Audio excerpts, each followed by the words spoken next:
Vamos a el audio. Bueno, vamos a seguir de lo que vimos en la última clase. Básicamente habíamos visto, bueno, vimos toda la parte, como dijo Hilara, habíamos visto toda la parte teórica de asset, la estructura del videojuego, jugamos, bueno, Franco jugó el videojuego por nosotros y perdió, como siempre. Y vimos el tema teórico, dos botones, bueno, ejemplos, etcétera. Hoy, como dije, en esta clase vamos a hacer pura y exclusivamente código. Vamos a ir solamente a lo que es código real.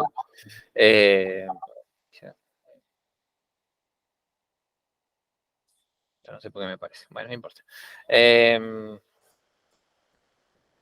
Voy a empezar por el... Bueno, acá si quieren anotar, voy a dejar un poquito la slide esta. Obviamente voy a hacer un repaso de lo último que hice al final digamos, de la clase anterior, que era básicamente todo lo que era código. Vamos a hacer un pequeño repaso general. Antes de iniciar con eso, acá hay dos links importantes. Uno de JavaScript 101, que es un repositorio en GitHub que yo siempre recomiendo.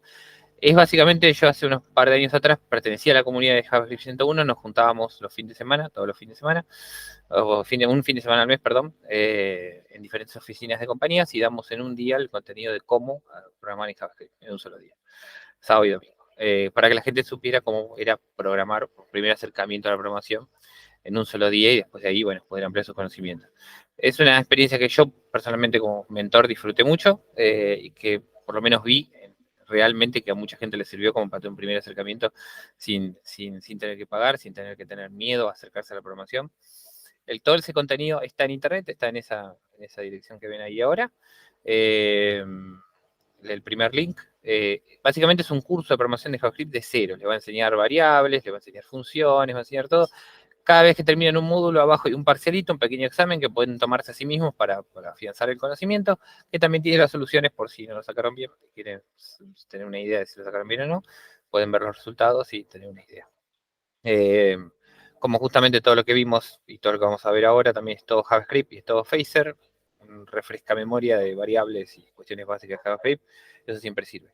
Y después, bueno, hay tutoriales justamente cómo hacer un primer juego en Phaser, el segundo link es ese, cómo hacer un primer juego en Phaser en español, directamente de la página de Phaser, como para también esos mismos contenidos que vamos a ver hoy, de la estructura de Phaser, poder refrescarlos en el momento que ustedes tengan alguna duda, porque quieran hacer un proyecto propio, quieren practicar lo mismo que vieron en esta clase, puedan refrescarlo y seguir adelante.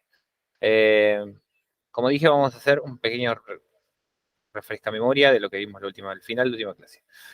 Básicas de JavaScript. ¿Qué es una variable? O sea, todos los lenguajes de programación, básicamente la programación es lógica, ¿no? O sea, un lenguaje de programación, cuando uno programa, es la forma en que uno le comunica a la máquina lo que tiene que hacer, ¿verdad? Entonces, básicamente uno escribe instrucciones. Eso es un lenguaje de programación. Un set de instrucciones que le dice a la máquina hace A, B y C. Eso es un lenguaje de programación. Para instruirle a la máquina, nosotros escribimos instrucciones y al mismo tiempo las instrucciones, usualmente nosotros tenemos que guardar datos. Tenemos que guardar un texto, tenemos que guardar un número, tenemos que guardar una condición, sea verdadera o falsa. Tenemos que por ahí guardar una colección de datos. Para eso los lenguajes de programación utilizan variables. Esto lo que ven acá específicamente es justamente diferentes variables. La primera es una variable de texto, la segunda es una variable de número, la tercera es una variable de punto flotante. ¿Qué quiere decir? Una variable con un decimal. La cuarta, en la línea 25, es una variable booleana, una variable que solamente puede tener verdadero o falso. Y lo último es una colección de variables, o sea, un array. Un array es una colección de variables, una variable que tiene que tiene un índice, y ese índice, cada elemento de su índice contiene una variable. Eso es un array, una colección de variables. Las variables en JavaScript, como ven, tienen diferentes tipos. Pueden ser texto, pueden ser números, pueden ser verdadero o falso, o, bueno, un diferente tipo es una colección de variables, es digamos, un agrupamiento de diferentes tipos de variables en una sola. En el caso de JavaScript, los tipos de variables pueden ser cualquiera. O sea, una variable primero puede ser texto y después puede ser número. O sea, a ver, los tipos de variables son intercambiables en JavaScript, específicamente JavaScript. Hay otros lenguajes como Java o TypeScript o C++ que tienen variables tipadas. ¿Qué quiere decir? Que una variable de texto, una variable de número no puede ser convertida literalmente a otra de otro tipo, sino que tiene que pasar por una conversión.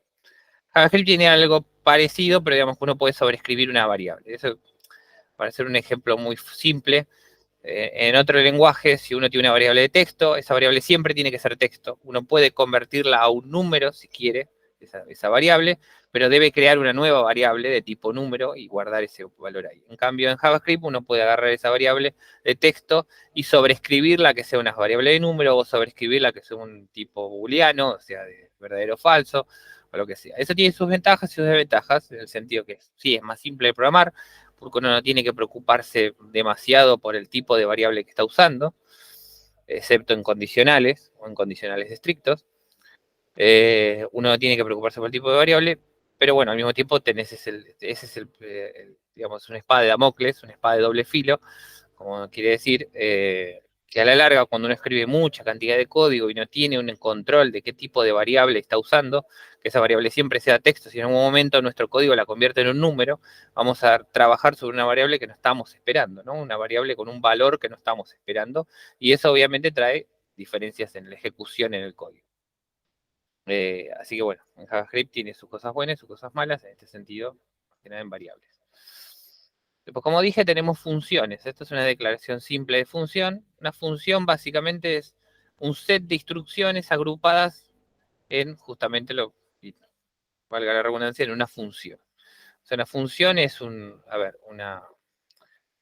nombre, se le asigna un nombre a un conjunto de instrucciones para que puedan ser ejecutadas varias veces. Eso se llama una función. Entonces, uno declara una función de esta manera, con la palabra clave function, más el nombre que le ponemos a la función, y entre paréntesis podemos poner los parámetros que le pasamos a esa función, o sea, las variables que queremos que esa función reciba como parámetros. Y ese código que está entre medio dentro de estos dos corchetes, que ahí tenemos justamente entre las llaves, que tenemos la función, ese código se ejecuta una y otra vez cada vez que ejecutemos la función. Entonces, la forma de ejecutar el mismo código varias veces. De esa manera se crean y después se ejecutan funciones. Antes de ver condicionales, quería hacer una mínima repaso sobre operadores, porque son fundamentales para lo que son condicionales, y después lo vamos a ver cuando estemos. La idea es, después de ver esto, empezar a programar un código básico en Phaser, un memo game, esa es la idea. Estos son los operadores más básicos que se usan cuando uno tiene que tomar decisiones. En el código uno usualmente tiene que tomar decisiones, o sea, uno tiene un valor A y tiene que compararlo con el valor B, y del valor B ejecutar X función o ejecutar cierta cantidad de instrucciones. Estos condicionales justamente se usan para eso. Tenemos las condicionales, por ejemplo, 2 iguales es una condición para comparar si dos variables son iguales, y de ahí podemos tomar una decisión. Con el signo de exclamación y un igual, si las condiciones son diferentes, o sea, si la variable A y la variable B son diferentes, tomamos X condición. Si la condición es menor o igual, o mayor o igual, se usa con el signo de igual y el de la flecha. Y las dos barras paralelas se usa para tomar una decisión si algunas de las condiciones, es OR, el condicional OR, el cual se utiliza, es decir, bueno, si esta condición, o si la condición A y la condición B se tornan verdaderas, se ejecuta la función.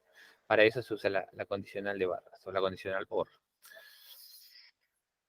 Como dije, acá pueden ver específicamente cómo se usan las condicionales, justamente con los operadores que vimos anteriormente. If es la forma más simple de utilizar condicionales.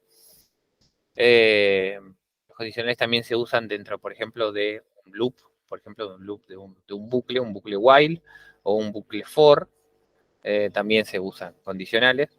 En este caso acá, por ejemplo, estamos comparando si la variable 1 es igual al número 1, ejecutamos el código que está en el primer if. Si no, si la variable 2 es diferente a verdadero, porque estamos comparando otra variable, podríamos comparar la misma.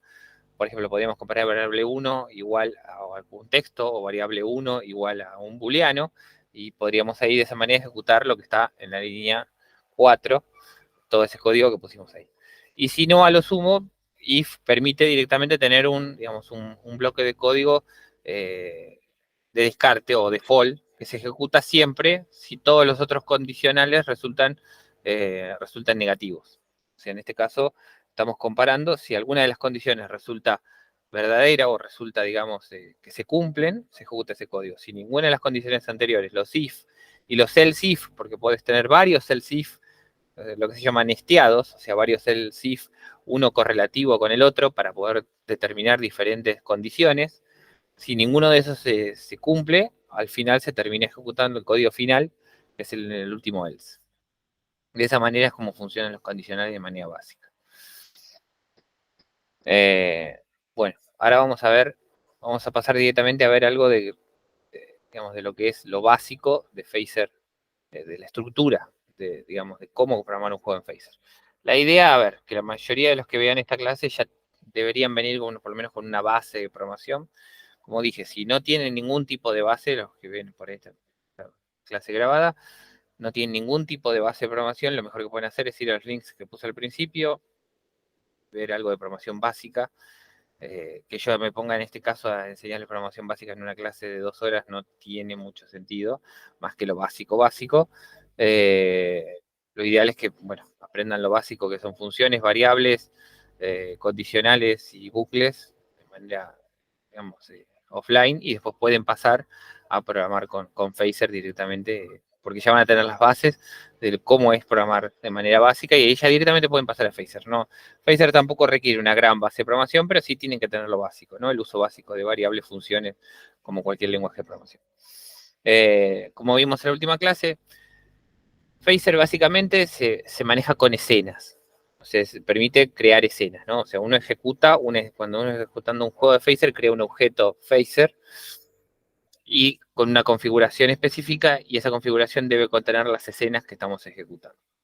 En este caso, la configuración más simple para crear un juego en Phaser es la que ven en la siguiente. Tiene un objeto config, o sea, un objeto con diferentes propiedades, entre ellos el tipo de juego, que sería auto, porque eso es una cuestión de renderizado, el width y el height, que están en la línea 4 y en la 5, que sería el ancho y el largo del juego, tiene un valor fijo.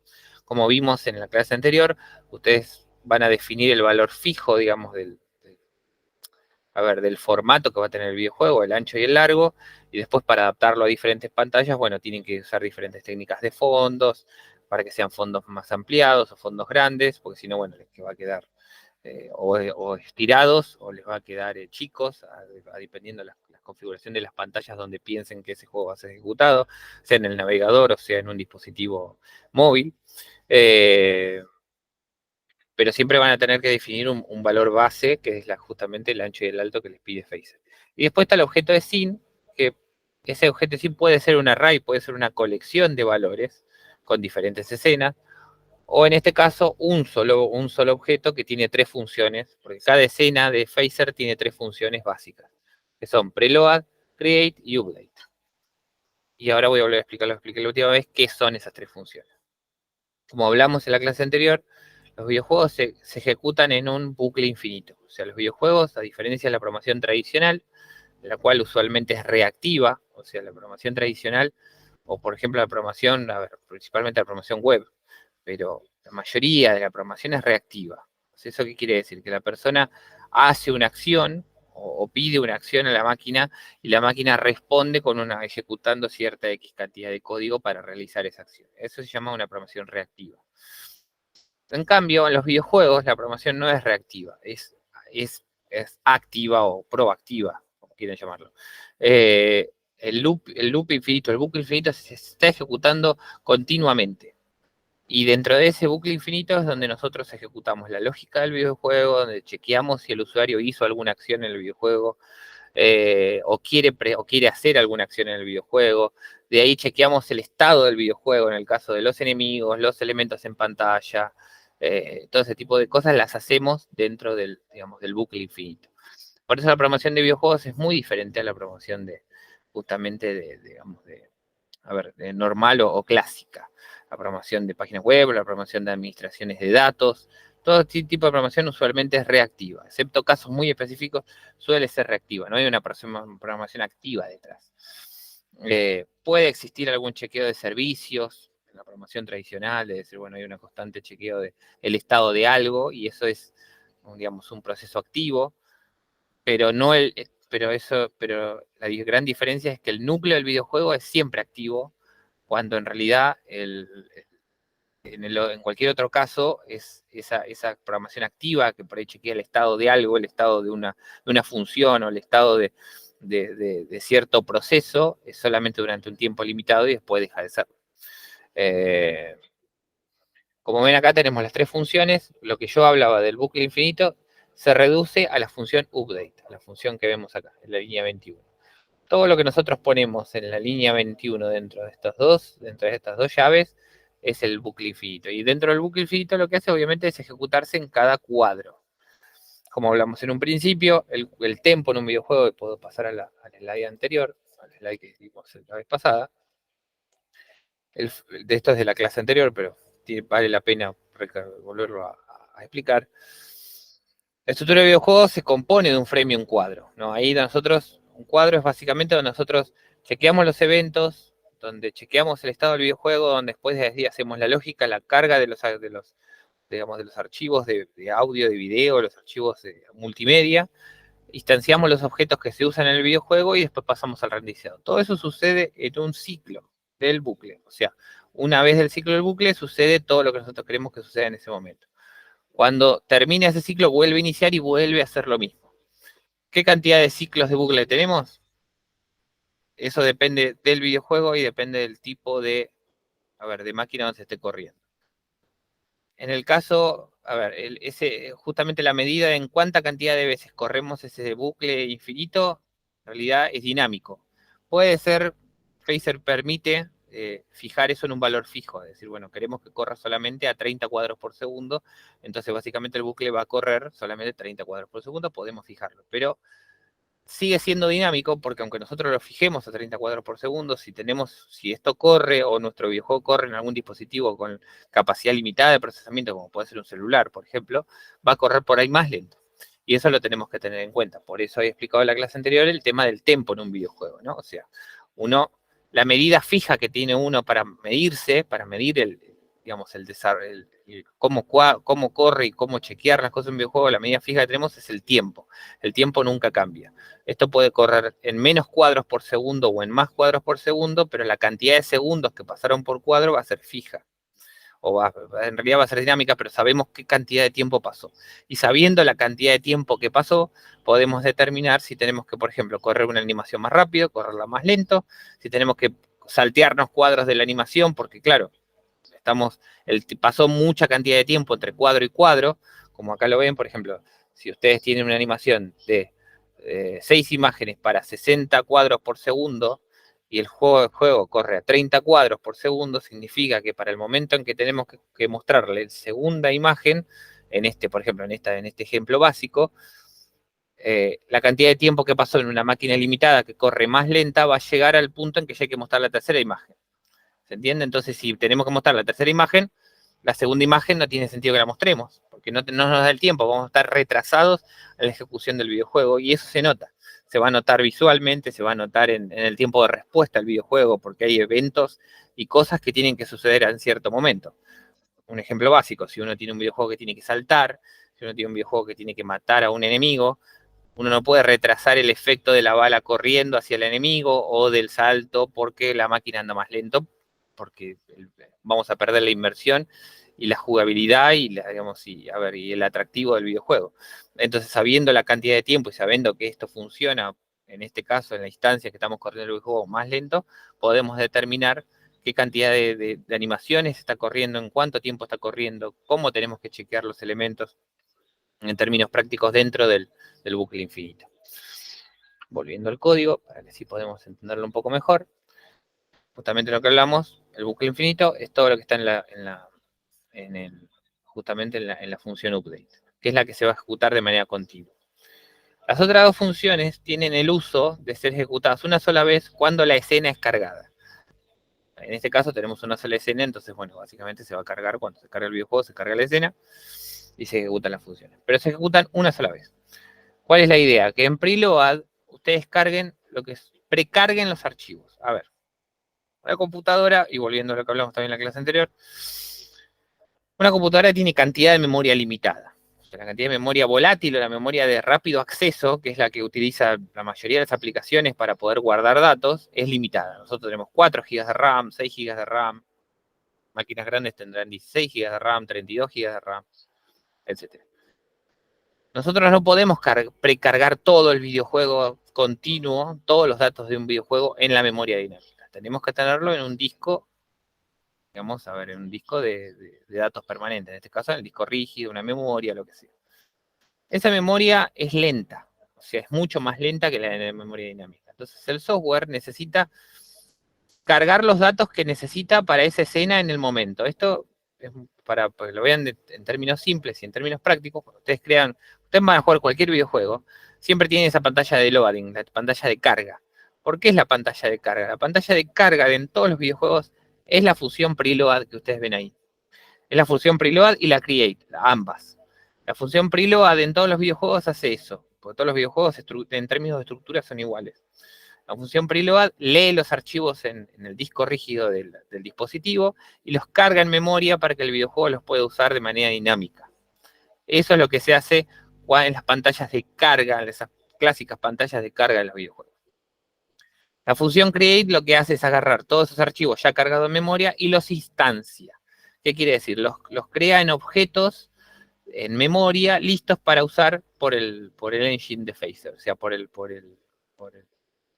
motor de videojuegos de Phaser, por su lógica dentro de Update. Entonces, son dos procesos separados, uno atrás del otro. Primero, se leen los archivos, se cargan en memoria, una sola vez, y después instancian todos los objetos que sean necesarios para esos archivos.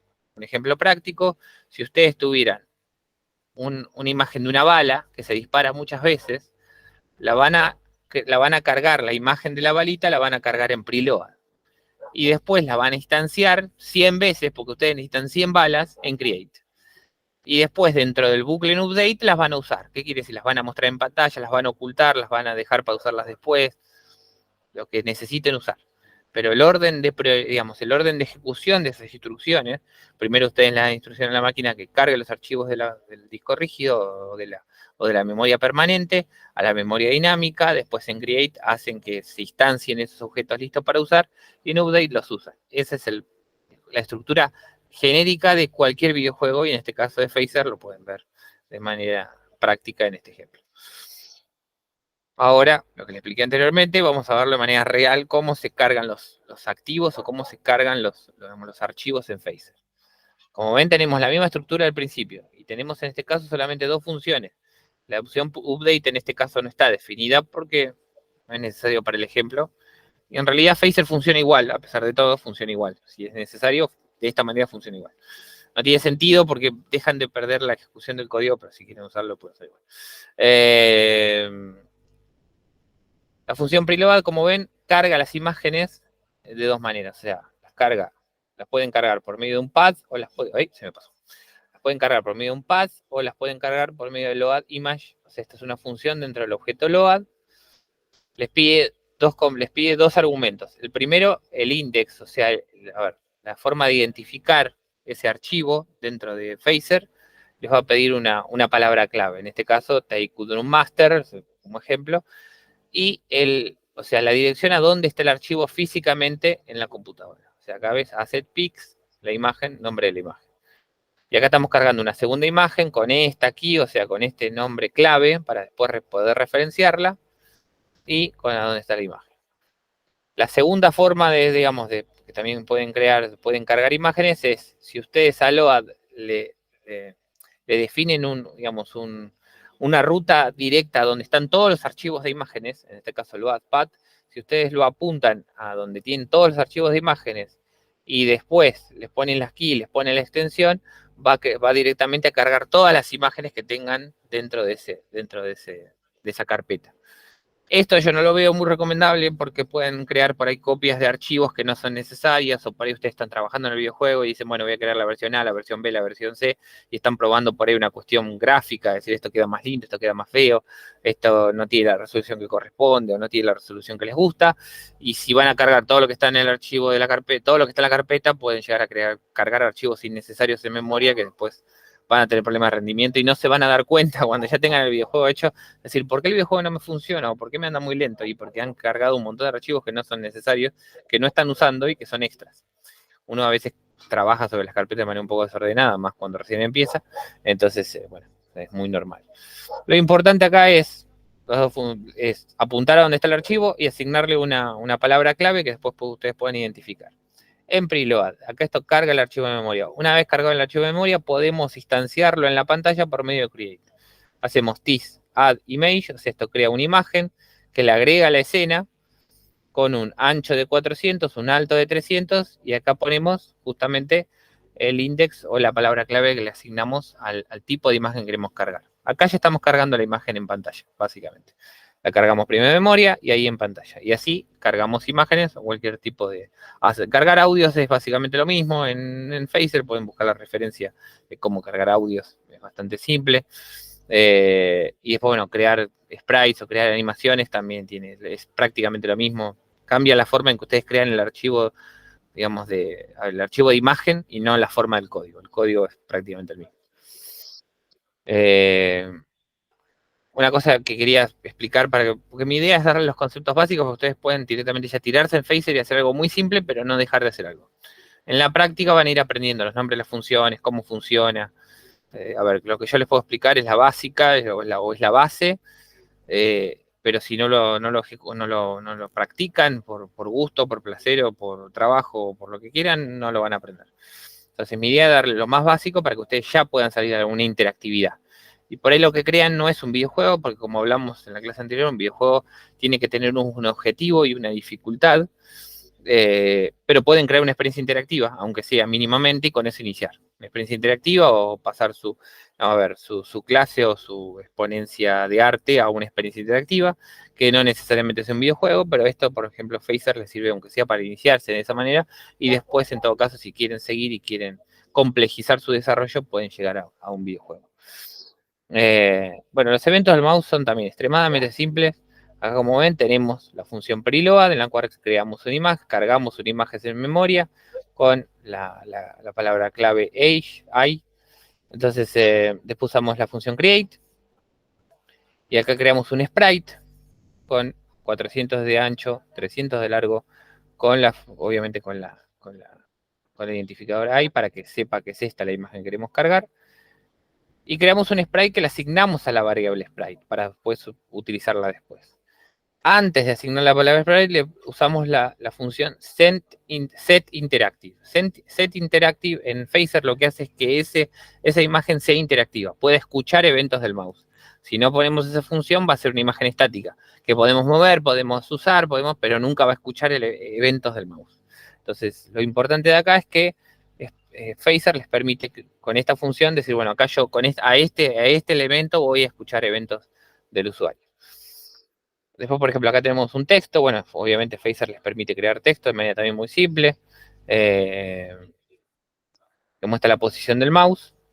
Y bueno, y acá empezamos a asignar los eventos justamente al sprite. O sea, como vimos, creamos el sprite, los hacemos interactivos, lo asignamos a la variable sprite, y a esa variable sprite, que es la referencia a este elemento que creamos y ya pusimos en pantalla, le ponemos un evento. El evento en este caso es pointer down, pointer out y pointer up. O sea, los eventos de mouse tienen diferentes estados. Cuando uno hace un clic en el mouse, la mayoría de los lenguajes de programación detectan el evento de cliquear, es un evento. Hasta que uno suelta el mouse, eso es el pointer down o el click down sería el cliquear, hasta que uno lo levanta. Cuando uno lo levanta, el sistema detecta el pointer up, o sea, ¿qué quiere decir? Cuando uno levanta el clic. Eso es otro evento, un segundo evento. El mover el mouse es un tercer evento, y el evento de mover el mouse, digamos, es un evento global, el cual uno puede escuchar de manera global, diciendo, bueno, quiero saber la posición global del mouse en mi aplicación. Y también existen eventos de yo puedo mover el mouse y mi mouse salió de cierta región o salió de cierto elemento. En este caso estamos justamente escuchando eso. Entrar o salir de la región que ocupa el sprite que acabamos de crear. Entonces acá tenemos justamente tres eventos. El pointer down, cuando le hacemos clic a la imagen, le va a poner un tinte de color rojo. Esto es justamente lo que hace, es tSetTint, porque justamente tenemos el pointer y está haciendo, la variable, en este caso es programación orientada a objetos, y esto es lo que se llama scope, o lo que se llama, en programación orientada a objetos, esto ya es más complejo. a ver, no hay necesidad de llegar a este punto, digamos, en la programación de Phaser, por lo menos en un inicio, pero, a ver, en este caso, TIS, que es una palabra reservada dentro de JavaScript, hace referencia al objeto que se está utilizando en ese momento. O sea, en este caso, nosotros asignamos un evento a Sprite, entonces cuando uno se referencia a TIS, está referenciando al Sprite. O sea, este TIS es como utilizar Sprite.setInt. Básicamente es lo mismo. ¿Por qué? Porque TIS dentro de esta función anónima, como ven, esta función no tiene un nombre acá en el medio, porque es una función que declaramos pura y exclusivamente para usar en este evento. Entonces, JavaScript permite declarar funciones anónimas. Uno puede declarar una función anónima y ejecutarla solamente, o sea, declararla y ejecutarla solamente en este evento. Después esta función no la podríamos utilizar en otro lado porque no tiene una referencia. Nosotros no tenemos una referencia a esa función. Esa función no tiene un nombre ni está declarada de manera global como para poder accederla desde otra parte del código. Si uno, por ejemplo, quisiera ejecutar ciertas instrucciones en varios sprites y que siempre se hiciera la misma cantidad de instrucciones al pointer down, esta función deberíamos crearla, por ejemplo, acá arriba de create, ¿no? Por fuera del código de Phaser, deberíamos crear esta función, asignarle un nombre para poder referenciarla y el pointer down sería el nombre de la función que le pusimos y no una función anónima. En este caso, si utilizamos el setInt, lo que va a hacer justamente ponerlo en color rojo. Esto es cuando uno hace clic hacia abajo con el mouse. Después, el siguiente evento que declaramos es lo que dije recién. El mouse puede, digamos, Phaser puede detectar cuando uno se va por fuera del área del sprite. En este caso, pointer out es cuando uno lo mueve por fuera, ¿no? O sea, uno tiene el área de 400 por 300 píxeles, entonces uno cuando entra al mouse va a disparar un evento. Ese evento no lo estamos escuchando, así que no vamos a hacer nada, pero si nosotros nos vamos de esa región, va a terminar haciendo el clearing, que básicamente lo que hace es dejarlo en el color original. Y el pointer up hace lo mismo que el pointer out, que es si cuando uno levanta el mouse, también le va a quitar el tinte que le pusimos. Dentro de la función update, como un ejemplo, lo que hacemos es, como justamente saben que esto se ejecuta como un loop infinito, en el texto que habíamos declarado anteriormente dentro de Phaser, lo que hacemos es simplemente declarar la posición del mouse en términos globales dentro del juego. Como ven, como justamente el update se ejecuta de manera infinita, de esa manera podemos saber la posición constante del mouse. En este caso, puramente por cuestiones informativas y poder detectar de que estamos detectando correctamente los eventos del mouse. Esa es la idea de esto. En otro caso, podríamos hacer cualquier tipo de función con ese dato. Bueno, vamos a ir, ya explicamos bastante del código, por lo menos de lo base del código, así que los que quieran, los que estén en línea, pueden entrar a esta página y vamos a empezar a editar, vamos a empezar a ejecutar y hacer el videojuego. O sea, vamos a hacer un videojuego en vivo, la idea es hacer un memo game muy simple con las mismas cosas que hicimos anteriormente, con las cosas que expliqué anteriormente y por ahí las explico un poco mejor ahora que justamente empecemos con hacer el videojuego. Les va a tardar por ahí un poquito cargar, está en mi servidor esto, lo deberías cargarle bien. Si alguno tiene un problema, me avisa, no hay problema, lo vemos. Vamos a ver, vamos a sacar la presentación un cachito. Y vamos a ver el videojuego.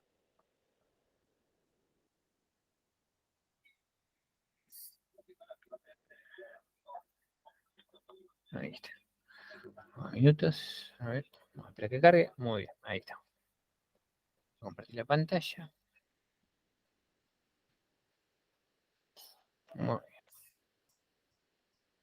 Esto es un editor básicamente que yo modifiqué un poco del editor básico que tienen en Phaser. Si ustedes entran a Phaser, hay una cantidad impresionante de ejemplos de videojuegos ya hechos y de carga de archivos, de carga de audios, de diferentes funciones, por ejemplo, no sé, Phaser tiene también, a ver, hay cosas que dejé de lado, pero tiene, por ejemplo, no sé, un motor de física muy, muy completo y muy fácil de usar, los cuales muchas cosas que hoy vamos a hacer manualmente podrían hacerla directamente con el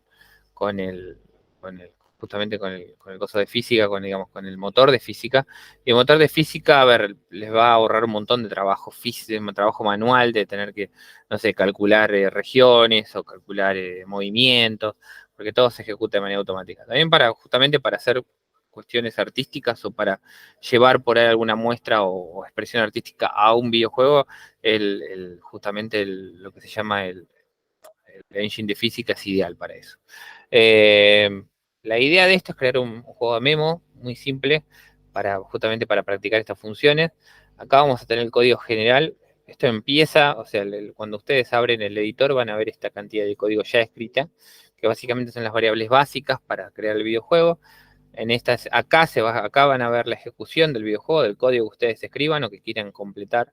Y acá abajo justamente tienen eso, o sea, la idea es, tienen las rutas, o sea, estas son las rutas a los assets, o sea, los archivos que están en el servidor en este momento para que lo puedan ejecutar. En este caso tenemos 3 cartas diferentes, carta 1, carta 2 y carta 3. Ruta a la carta genérica, que sería la parte de atrás, porque obviamente en el Memo Game nosotros no vemos las cartas, sino que necesitamos una carta genérica que las tape a las otras. Entonces, asset a back.png, que es la carta de atrás. El tamaño de las imágenes para que puedan calcular las distancias entre imagen e imagen y puedan posicionarlas como ustedes quieran. Y lo importante es que Phaser, cuando ustedes crean las imágenes y las cargan, están posicionadas desde su centro. Eso es muy importante. Porque, a ver, justamente, si vieron algo de P5 con Alberto o en su defecto han visto algo de programación, muchas veces el sistema cartesiano, que básicamente son las coordenadas dentro de una pantalla, usualmente siempre se toman desde el margen superior izquierdo. El margen superior izquierdo suele ser 0 y 0. Y todos los archivos o todos los hijos suelen siempre empezar también de 0 y 0 sobre el margen superior izquierdo. Phaser es diferente, lo toma como centro, el centro de la imagen. Eso es bueno, a mí mucho no me gusta, pero bueno, Phaser está diseñado así y uno tiene que usarlo de esa manera. Para mí es más fácil hacerlo de otra manera. La idea es que ustedes hagan estas funciones en algún momento de manera propia, las hagan como ustedes quieran. Esta es la línea de tareas o el pequeño parcialito o el pequeño test que pueden llegar a hacer. Cuando no les sale o no saben cómo hacerlo, pueden apretar completar código y básicamente les va a completar el código de lo que falta. El completar código no digo que es una función totalmente... A ver, si ustedes modifican mucho el código, después la función completar código está media atada con el hambre, no voy a mentir. Entonces no va a detectar bien dónde tiene que insertar el código que falta, así que por ahí no funciona. Así que inicien de cero, pongan a apretar código y listo. ¿Sí? Como para que les funcione. Si después ustedes lo modifican mucho y modifican, no sé, el orden de update o el orden de create o lo que sea, lo que se llama, yo utilicé esto para estas expresiones regulares, que básicamente detectan el código, lo leen, lo entienden, y de ahí completa el código que le falta.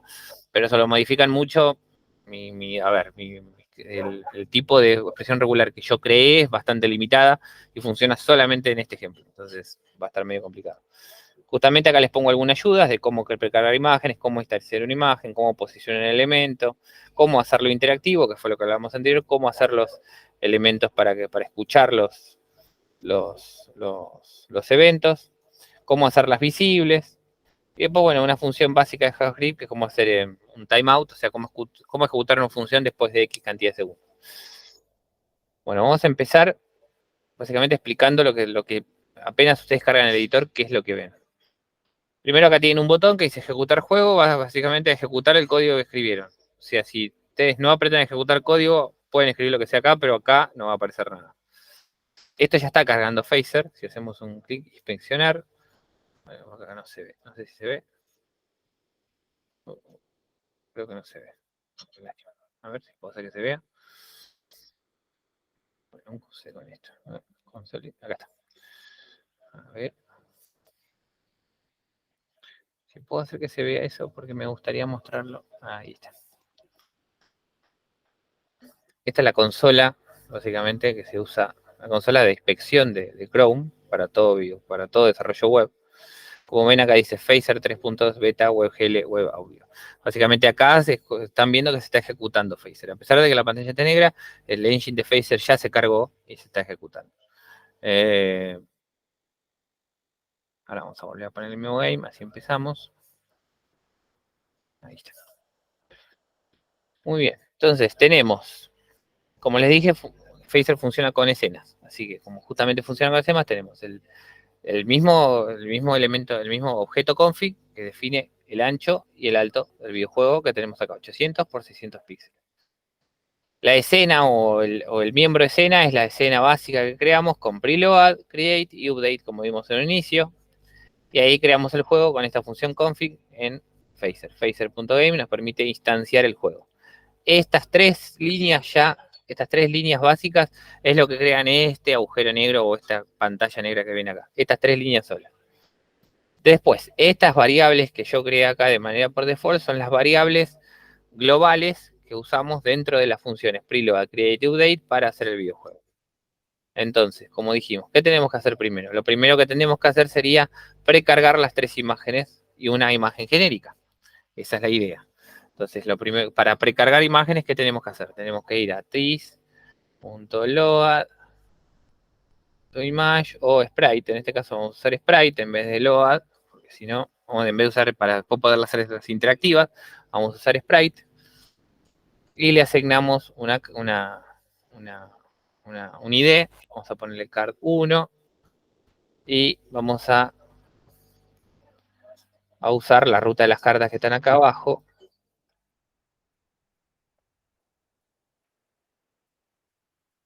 Sería esto, hacer carta 1, card 1, y lo vamos a asignar esta carga a, no, perdón, a carta. Esto nos cargaría la carta. Si ejecutamos el juego,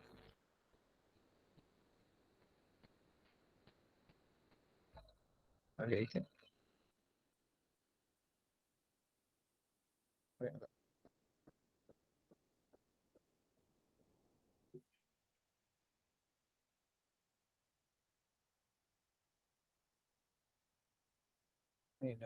Me equivoqué algo. A ver, vamos a hacer. Ya que estamos en completar el código, vamos a ver completar el código. Ay, no me acuerdo. A ver. Bueno, ahí está. Ah, claro, no tenemos que asignarlo porque no. ¿Ves? Eso no me acordaba. No tenemos que asignarle a la variable porque ya está cargado. Está bien. Eso es lo que me equivoqué. Entonces, ahí estamos cargando la imagen en archivo. Ahí está. ¿Pero por qué no carga después? Lo que no entiendo. Hay un error encima. No sé. Bueno, acá estamos cargando la imagen igual. Acá estamos cargando las cartas. Cargamos la carta 1. Ahí está. Ah, tardaba. Me parece lo que me pasaba. Cuando lo probé, el problema es que mi servidor por alguna razón tarda en cargar los archivos. No sé por qué. O sea que genuinamente no sé por qué. Pero bueno, tarda. Entonces, básicamente está cargando, pero tarda en cargar instanciar el phaser. Así que si tienen un rato, por eso es que por ahí les pasa la pantalla blanca, es eso. De que no, desde mi servidor tarda un cachito en cargar el archivo de phaser e instanciar el engine. Pero básicamente acá tenemos disload image, entonces cargamos carta 1, carta 2, carta 3, carta 4, carta 5, carta 6. Estamos cargando los mismos tres archivos con diferentes IDs. O sea, básicamente es eso. O sea, le ponemos a carta 1, cargamos el archivo 1 con el ID card 1. La carta 2 con el archivo card 2, carta 3 con el archivo card 3, y después volvemos a cargar el archivo card 1, pero con el ID carga 4. Y después hacemos card 2 con el carga 5, el carga 3 con el card 6. Esto no sería lo más óptimo, pero la idea era simplificar el código, hacerlo lo más simple para que se entienda. Si, a ver, como una optimización de código, deberíamos solamente cargar estas tres cartas y con estos tres IDs arreglarnos para hacer el resto de las variables, para no cargar las imágenes dos veces, porque básicamente estamos cargando las imágenes dos veces. Pero la idea era hacerlo más simple, ¿no? Si no el código se complejizaba un poco. Con esto justamente ya tenemos precargado las tres imágenes y la carta genérica que sería la vaca. ¿Tá? Con esto ya asignados los IDs. Ejecutamos el código, no se muestra nada porque lo único que hicimos fue precargar las imágenes en memoria. Todavía no creamos los archivos, no las mostramos en pantalla. Ahora, lo que tendríamos que hacer sería instanciar 6 sprites con dos versiones de cada imagen cada una. Voy a completar el código, pues así hacemos más fácil. Para eso lo escribí. Y ponemos a ejecutar el juego. ¿Cómo tarda en cargar? No debería tardar tanto.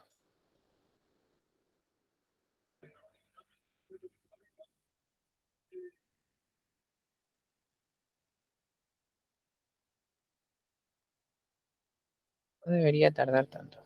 Ahí está. Ahora sí. No sé, porque mi conexión anda para atrás. Bueno, como ven, acá tenemos justamente las imágenes mostradas. O sea, las cargamos primero y después las mostramos. Ahora, ¿por qué tenemos el código de esta manera? Porque justamente la idea es que en un memo game nosotros vamos a tener que mezclar las cartas. En algún momento vamos a tener que mezclar la posición de las cartas. Entonces, la posición la guardamos justamente en una colección. Esto es un array, sería un array doble dimensional, o sea, a ver, de 2 dimensiones. ¿Por qué de 2 dimensiones? Porque tenemos un array dentro de otro array. O sea, este array está dentro de posiciones. Y este array, este array sería este array de 2 elementos de 2 números, está dentro de la posición 0 del array posiciones. Estos dos números, que es 195 y 85, es un array dentro de la posición 1, porque los arrays inician en 0, y arrancan en 0 y terminan en el último índice. Entonces, en la posición 1 del array posiciones. ¿Por qué tenemos las posiciones en un array? Para después poder mezclarlas en el momento que tenemos que mostrarlas en pantalla. Esa es la idea. Bueno, a medida que vayan viendo el código lo van a ir entendiendo. Entonces acá lo que hacemos justamente es eso. Creamos el sprite con la posición, la primera carta en la posición 0. Justamente es el index 0, la posición 0 y la posición 1 es. La posición 0 siempre es la posición 0 sería X, está bien, sería la posición X, y la posición 1 es la posición Y, ¿está? O sea, significa que la X es el ancho en cartesiano, es la parte A del ancho, donde está la posición A, digamos, del horizontal, y el index 1 de cada uno de los arrays de segunda dimensión es la posición en vertical. Entonces ponemos justamente, creamos el array en la posición 0, que sería la primera posición, que sería esta, con la carta 1, que sería esta. Ponemos la posición 2, con la carta 2, con la carta 3, y así hasta que llegamos a las 6 cartas. Como ven, comparten comparten justamente la misma posición en I, y la misma posición en la segunda fila. Los tres últimos elementos comparten la misma posición porque están alineadas de manera horizontal. Entonces con eso ya tenemos las imágenes cargadas, precargadas e instanciadas. Y tenemos los elementos para poder utilizarlos en el juego. Por lo menos las cartas simples, o sea, las cartas que irían después detrás. Ahora tenemos que ocultar las cartas. Y para ocultar las cartas, justamente, vamos a posicionarlas primero aleatorias, antes de ocultarlas. Porque si no posicionamos aleatorias, si las ocultamos primero no vamos a poder ver. Entonces, para ocultar aleatorias, pueden verlo completando el código. Y acá vamos a crear una función, como vimos antes. Cuando uno tiene que justamente crear una función que después vamos a ejecutar varias veces, o queremos ejecutar, como una estructura de código, la creamos en una función. Acá tenemos una función shuffle, que básicamente toma como parámetro un array, y el array básicamente lo que hace es mezclar las cartas. Utiliza una función, esto es muy matemático, utiliza una función matfloor y matrandom. Matrandom básicamente les da un número aleatorio, y eso lo multiplica por el index, y con el floor básicamente lo que hace es que esté dentro del rango de elementos del array. De esa manera tenés un elemento básicamente random dentro del array. Y después lo único que hace es reordenar ese array, básicamente. Y devuelve el array reordenado. Entonces, lo que nosotros hacemos es básicamente, nosotros no vamos a mezclar los elementos de imágenes, sino lo que vamos a mezclar son las posiciones en las cuales vamos a mostrar esa imagen. Entonces, lo que hacemos antes de mostrar las imágenes cargadas, vamos a usar la función shuffle para mezclar las posiciones. Si ejecutamos el juego, esperamos que cargue. Yo creo que lo que me pasó acá es que creo que deshabilité el caché. Ahora me acordé. Justamente lo tengo deshabilitado por una cuestión de desarrollo. Si ustedes no deshabilitan el caché, y eso es algo que nunca expliqué, pero si no deshabilitan el caché, lo que pasa es que no van a ver, por ahí muchas veces los navegadores el caché lo que hace es guardar el estado de lo que ustedes descargan de internet. Entonces, si no deshabilitan el caché, y eso lo voy a poner acá para mostrarlo ante la duda, o por ahí muchos quieren hacer el ejemplo y después no les funciona. Ustedes vienen acá, ustedes tienen cuando ustedes hacen clic derecho a inspeccionar en la página web, van a la parte de network, o en este caso yo lo tengo en inglés, pero sería de de redes o de internet o network, que sería la cuarta tab que tienen acá. Y acá dice disable caché o deshabilitar caché, esto lo tienen que tener puesto, con tal de que puedan ver los cambios que hacen en la página, porque por ahí el navegador les cachea los cambios. No sé si realmente les cachea o no, pero ante la duda, yo siempre lo tuve habilitado justamente por esa razón, porque he desarrollado un montón de veces, un montón de diferentes aplicaciones, videojuegos o lo que sea, y me he pasado la vida diciendo, ¿por qué no funcionan los cambios que puse? Y justamente era por eso, porque no tenía habilitado el caché. Bueno, ahora como ven, ejecutamos el juego y ahí aparece de manera random en cualquier lado. Si lo volvemos a ejecutar, random, vamos a ejecutar, random, random, random. Cada vez que vamos, va de manera diferente. Entonces ya tenemos las cartas precargadas, las cartas mostradas y las cartas mezcladas. Ahora nos falta la carta genérica para que justamente tapar las cartas para que la gente no las vea. Esa es la idea. Le damos otra carta al lado de atrás. Y las cartas del lado de atrás van a ser las que van a escuchar nuestros eventos del mouse para poder verlas. Justamente si ponemos completar código, agregamos estas 6 líneas, que básicamente son carta 1, carta 2, carta 3, carta 4, carta 5, carta 6. Con las mismas posiciones, las cuales ya tienen que tener la misma, o sea, la carta 1 tiene que tener la misma posición que imagen 1. Entonces utilizamos los mismos, digamos, los mismos índices, las mismas posiciones del array que usamos para la imagen 1, las usamos en carta 1. Con tal de poder mostrar la parte de atrás de la carta en el mismo lugar que la carta 1, que la carta 2, que la carta 3. Pues si no nos van a quedar fuera digamos, no van a cubrir las cartas de atrás. ¿Ves? Y acá ya las tenemos cubiertas. Entonces acá tenemos dos elementos. Acá ven como el canvas de Phaser básicamente tiene capas, ¿no? O uno puede tener capas, ¿no? O sea, los elementos pueden ponerse uno arriba del otro. Y pueden detectar elementos, pueden detectar eventos y pueden trabajar uno encima del otro porque el espacio es 2D, pero al mismo tiempo ese espacio 2D tiene capas hacia atrás. Entonces uno puede tener X cantidad de elementos y de esa manera trabajar visualmente cómo queremos mostrar los elementos visuales que componen nuestro videojuego. De ahí parte la inventiva y la lógica que ustedes puedan llegar a pensar, decir, bueno, yo quiero crear tal videojuego que muestre un enemigo que salte o que haga tal cosa, o se oculte, no sé, atrás de un vidrio. Y bueno, y queremos que ese video distorsione la imagen. ¿Y cómo lo hacemos? Y bueno, podríamos poner una imagen que se distorsione adelante, que distorsione cualquier cosa que esté atrás.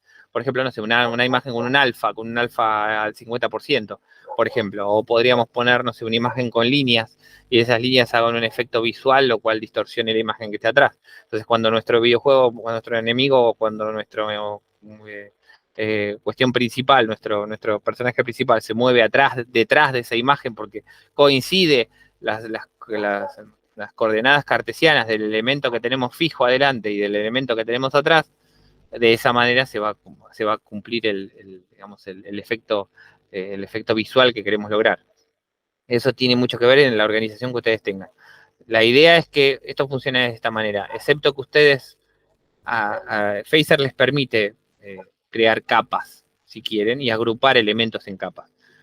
Pero si todavía no saben agrupar capas o elementos en capas, la manera más simple es todo lo que agreguen después va a estar arriba de lo que agregaron antes. Eso es una regla principal. Entonces, todo lo que agregan al principio va a estar ahí y todo lo que agregan después va a estar encima. Siempre va a estar encima, no va a estar en el mismo plano. O sea, cuando se choquen, lo que agregaron a lo último va a estar siempre arriba de lo que agregaron antes. Esa es una regla importante para saber. Bueno, acá tenemos entonces todo tapado. Muy bien. Y ahora lo que nos falta es poder agregar los eventos. Porque necesitamos detectar justamente el evento de que la carta fue tocada para poder mostrarlo. Esa es la idea. Y acá es cuando empezamos a agregar el tema de los eventos. Como ven, lo primero que tenemos que hacer es a las cartas, a la parte de atrás de las cartas, los elementos de cartas que creamos, es setearlos para que sean interactivos. Entonces a cada uno de los elementos les ponemos Ent Interactive. Lo podrían poner acá también si quieren, pero bueno, yo lo puse ahí abajo para que se vea mejor. Y después lo que hacemos es crear los eventos. Los eventos, algo importante con respecto a los eventos, que tiene que ver también con el looping o con el bucle infinito, es que los eventos van a ser ejecutados aparte del bucle infinito, porque acá en este caso, por ejemplo, están declarados fuera del bucle infinito. Estamos declarando dentro de la función create. ¿Ven? Dentro de la función create estamos asignando los eventos de pointer down en carta 1, carta 2 y carta 3. ¿Qué pasa si ponemos esto dentro de, por ejemplo, si hacemos esto acá? Esto nosotros lo cortamos y lo ponemos dentro del bucle infinito. ¿Es lo mismo? Es lo mismo. No hay diferencia. Ahora, la gran diferencia es que en términos computacionales, nosotros esto lo estamos asignando este evento cada vez que el bucle se ejecuta, lo cual no es necesario. Uno tiene que escuchar el evento una sola vez. Una sola vez. Uno tiene que asignar la función que escucha ese evento una sola vez. Eso es lo importante. Escuchamos el evento la cantidad de veces que el usuario ejecute el evento. ¿Qué quiere decir? Cada vez que el usuario haga un clic sobre la carta, lo vamos a escuchar infinidad de veces. Eso no es un problema. Pero la asignación de qué vamos a hacer cuando escuche ese evento, la asignación de adherirse a ese evento y empezar a escuchar ese evento se tiene que hacer una sola vez. Por lo tanto, hacerlo dentro de update, por un lado puede traer algún tipo de efecto adverso, porque a ver, en el caso de Phaser, no recuerdo bien, pero creo que tiene alguna función que previene el hecho de ejecutar esa función muchas veces. Digamos, si uno se suscribe a un evento más de una vez con la misma función, debería ejecutarse una sola vez. Pero como estas son funciones anónimas y dependiendo de dónde se ejecute, la ejecución puede ser diferente. Al ser diferente, si nosotros lo hacemos dentro del bucle, podemos llegar a ejecutar, la primera vez que ejecutemos el bucle se va a ejecutar una sola vez, pero como cuando para el momento que nosotros hagamos el clic en la imagen, el bucle se habrá ejecutado 3000 veces, una cosa así, porque habrán pasado 10 segundos, 15 segundos, una cosa así, por ejemplo. Significa que ya esa función se asignó 10.000 veces al mismo evento. Se va a ejecutar 10.000 veces una vez que nosotros apretemos el clic.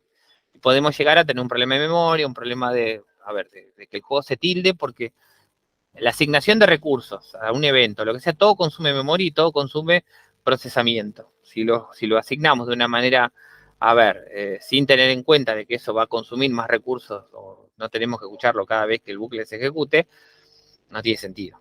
Ahora, esto depende mucho de la lógica que ustedes escriban, pero es importante entender esa diferencia de que los eventos pueden estar o no dentro del bucle, lo ideal sería que no. Si ustedes en algún momento tienen que escuchar un evento o quieren empezar a escuchar dentro de un evento dentro del bucle, háganlo dentro de un condicional. Por ejemplo, si ustedes dicen, bueno, yo a partir del segundo 15 quiero empezar, el juego inicia, y después de 30 segundos quiero empezar a escuchar eventos de que el usuario empiece a cliquear el botón. Bueno, entonces podrían ponerlo dentro de update y esperar a que se cumplan 15 segundos de ejecución de la aplicación, del videojuego, y recién ahí ejecutar esa función una sola vez y parar. Ejecutar esta parte de código una sola vez. Que sería una cosa como, por ejemplo, no sé, para hacer un ejemplo práctico, timer, porque creo que la función de, de Phaser creo que es timer delta. Ahora vamos a mirar, por así hago un ejemplo práctico para que se entienda, pues es una cuestión importante. No me deja. Vamos a buscar cuál es la función.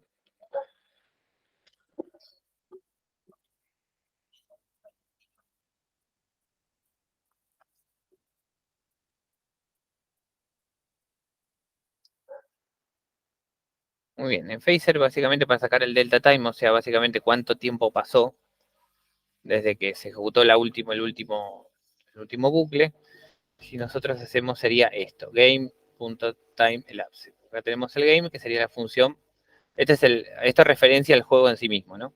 Entonces dentro del juego en sí mismo tenemos la propiedad time y el elapse es cuánto tiempo pasó. Si hacemos algo tipo if, time elapsed, esto está en microsegundos, así que deberíamos dividirlo por 1000 para que quede en segundos. Y si hacemos dividido por 1000 mayor a 15, pongámosle que serían 15 segundos, si hacemos una cosa así, más o menos, para hacer un pseudocódigo, que no tengo bien idea si funciona o no, pero más o menos sería una cosa así. Si hacemos algo así, por ejemplo, estaríamos tomando de que si el juego pasaron 15 segundos, recién ahí y acá deberíamos también poner un booleano, porque si no lo ejecutaríamos cada vez que pasaron 15 segundos después de que pasaran 15 segundos. Entonces tenemos que hacer, vamos a hacer un booleano. Y vamos a hacer vamos a poner, y vamos a hacer una booleano acá. A ver, evento suscripto. En false, porque va a empezar en false, y evento suscripto igual a false. Y acá ponemos evento suscripto igual a true. Muy bien. Este código simple que hice acá, lo que básicamente hace es espera que el juego hayan pasado 15 segundos y que no hayamos suscrito al evento todavía. Si pasaron 15 segundos y todavía no suscribimos al evento, vamos a suscribirnos al evento pointer down sobre la carta 6 y ahí ponemos que nos suscribimos al evento y que es true. Al ser true, esto no se va a volver a ejecutar, esto va a ejecutarse la primera parte del loop después de que hayan pasado 15 segundos, va a hacer todo esto, va a asignar esta función al evento y el siguiente loop que siga, esto no se va a ejecutar porque la función evento suscrito va a ser true, la variable evento suscrito va a ser true y al ser true no se va a ejecutar. Al no ejecutarse, lo asignamos una sola vez. Esta es una forma fácil y simple, un ejemplo simple, de cómo asignar eventos digamos, dentro del loop infinito. Idealmente háganlo fuera del loop infinito, es mucho más simple, no necesitan de este control y les va a traer menos errores a futuro. Pero esa es la idea. Como dijimos antes, estas son funciones, las funciones que estamos utilizando acá para los eventos son todas funciones anónimas por una cuestión de simpleza, pero a ver, si ustedes siempre van a realizar la misma cantidad de instrucciones en todos los eventos, si ustedes crean una función dentro de acá, por ejemplo, función ejemplo, vamos a poner, y le ponemos el parámetro que vamos a recibir, y en vez de poner función.p, acá ponemos ejemplo, lo que hacemos es asignar, acá estaríamos asignando al evento pointer down directamente a la función ejemplo que definimos acá. Esta es una función en la cual podemos referenciar en todos estos eventos, si queremos acá, de manera genérica, sin necesidad de caer en una función anónima. Así que bueno, acá estamos ya asignando los eventos. Así que acá ya tenemos todos los eventos asignados en las cartas. Y ya los son interactivas. Ahora, por supuesto, no va a hacer nada porque no tenemos nada definido. Los estamos escuchando, pero no va a hacer nada. Si hacemos ejecutar el juego, se va a ejecutar normalmente. Si vamos a poner un console log como para determinar que realmente funciona. Para que vean que funcione antes de seguir a la siguiente etapa. Vamos a poner funciona para que lo podamos ver en la consola. Podemos ejecutar el juego y ahí. Lástima que no me deja mostrar las dos cosas, la presentación y la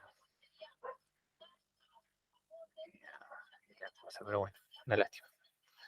Saca la consola. Cuando yo cliqué, la pantalla cosa se iba a decir funciona. Entonces, si ven el código y dice funciona, es porque acá dice funciona, justamente por esa razón. A ver si lo puedo agrandar. No, este no es.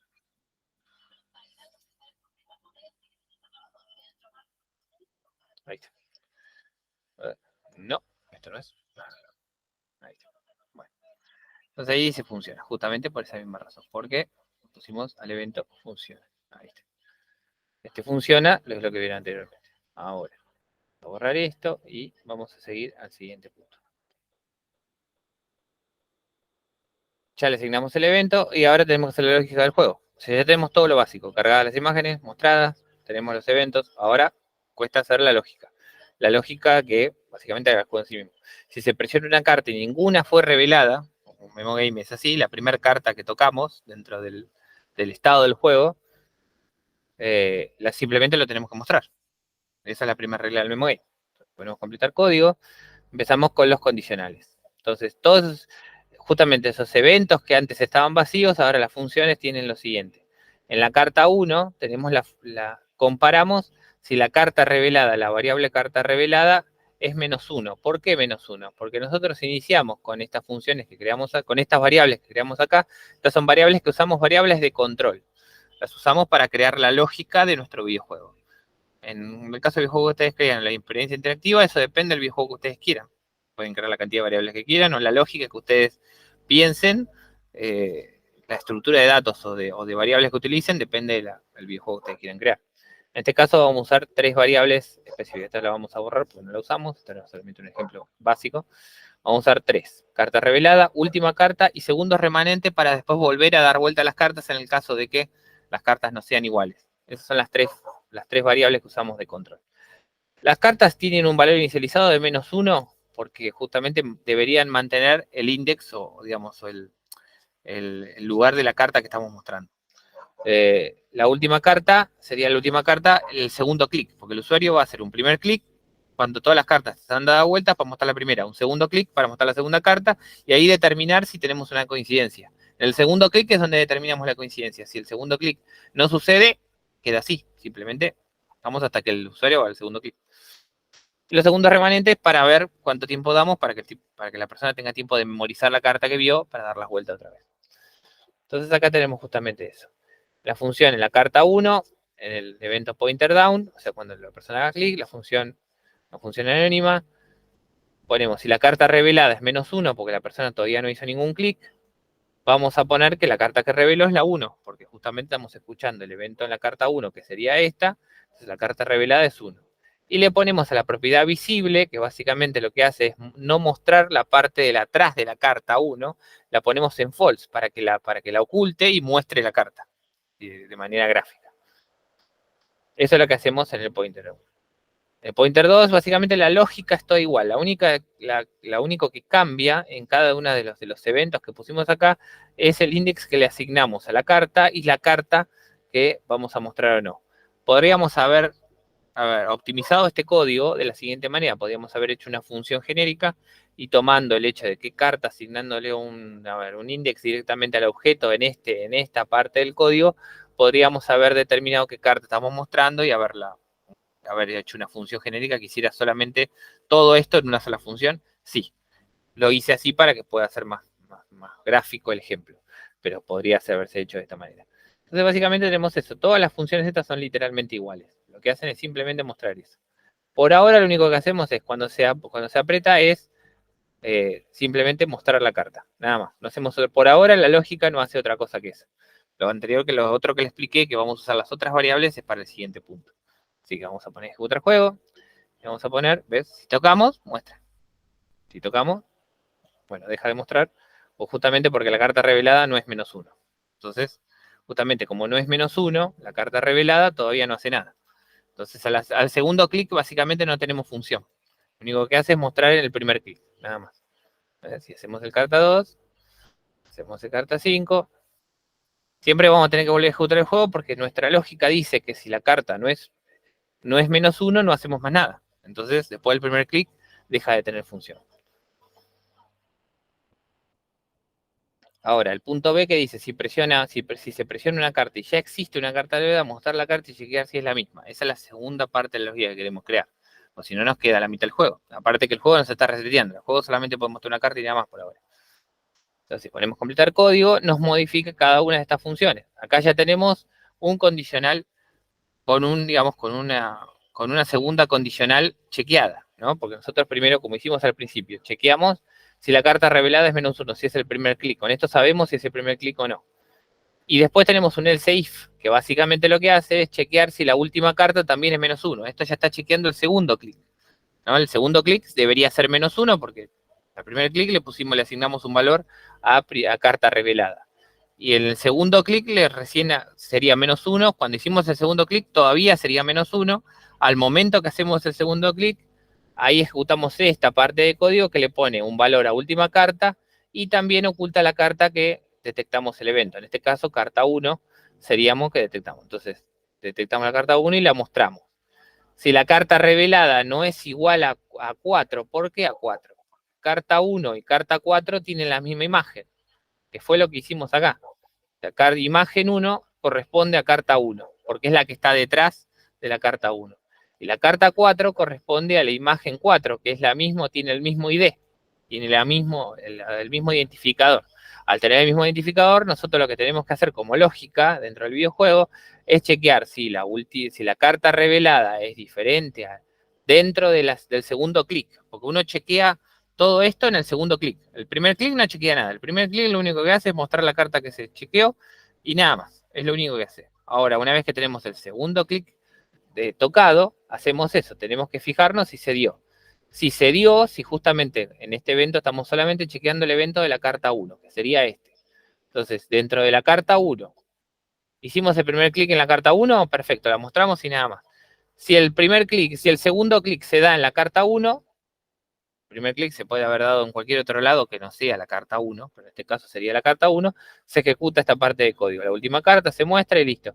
Chequeamos ahí que la carta revelada sea igual. Si las dos cartas son iguales, ¿eso qué quiere decir? Que la carta revelada, o sea, la del primer clic, que es la que pusimos acá, significa que la carta, a ver, ¿eso qué quiere decir? Que primero, si nosotros ejecutamos esta función, si se va a ejecutar, este condicional va a ser verdadero si es que el primer clic que se ejecutó fue este.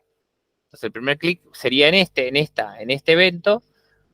Entonces el segundo clic sería en este evento, sobre la carta 1, y así de esa manera este condicional sería, en ese caso este condicional sería verdadero. Al ser verdadero, porque la carta revelada sería igual a 4, esto no se ejecuta, sino que lo que se ejecuta es el else.